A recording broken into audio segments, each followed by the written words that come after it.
O Intercom que hoje apresentamos retrata o papel da comunicação na construção e gestão de relações com os stakeholders de empresas B2B com negócios internacionais relevantes. Foram ouvidas mais de 120 empresas nacionais, de diferentes setores de atividade, maturidades e dimensões. Do Intercom saem 7 grandes tendências e uma ajuda na reflexão e ação, que esperamos útil, identificando respostas para desafios atuais e futuros.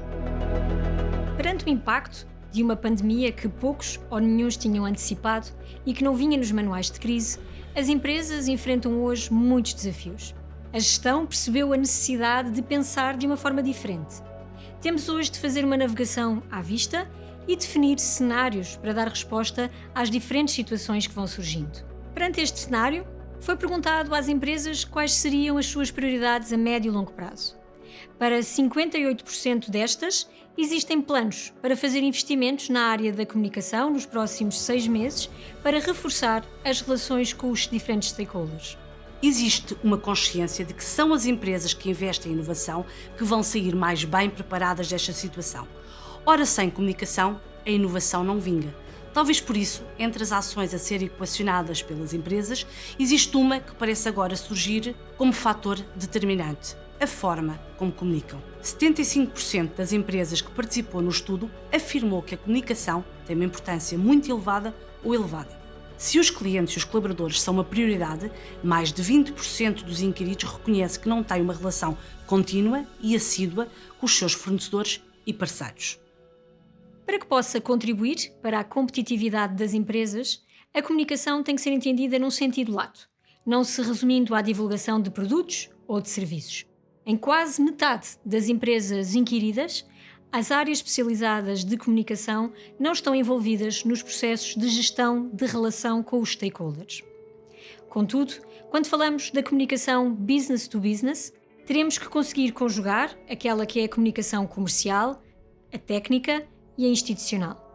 O contexto levou à procura de respostas alternativas ao desaparecimento de grande parte dos pontos de contato para o estabelecimento de relações e para a construção de confiança.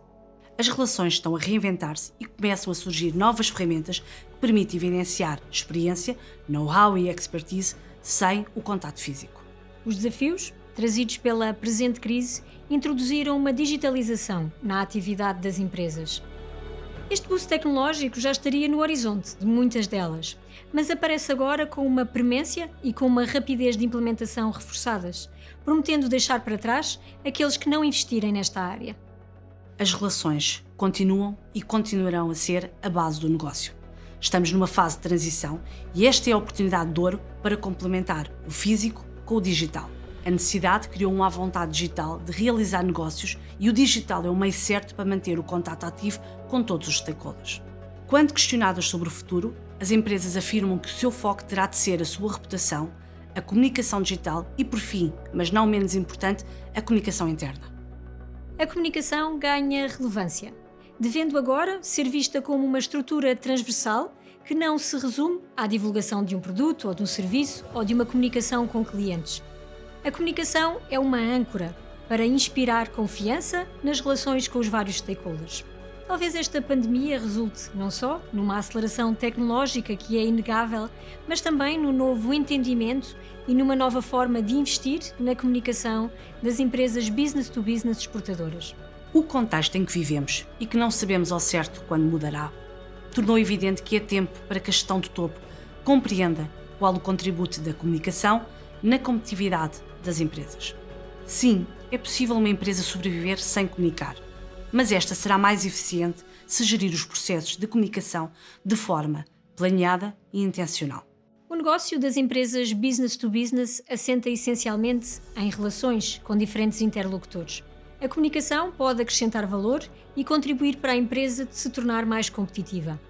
Para que isto efetivamente aconteça, esta função não se pode resumir a uma comunicação técnica ou comercial. Esta tem que estar suportada por um conjunto de processos de mapeamento e de gestão de stakeholders, tendo sempre em vista os objetivos de negócio da organização.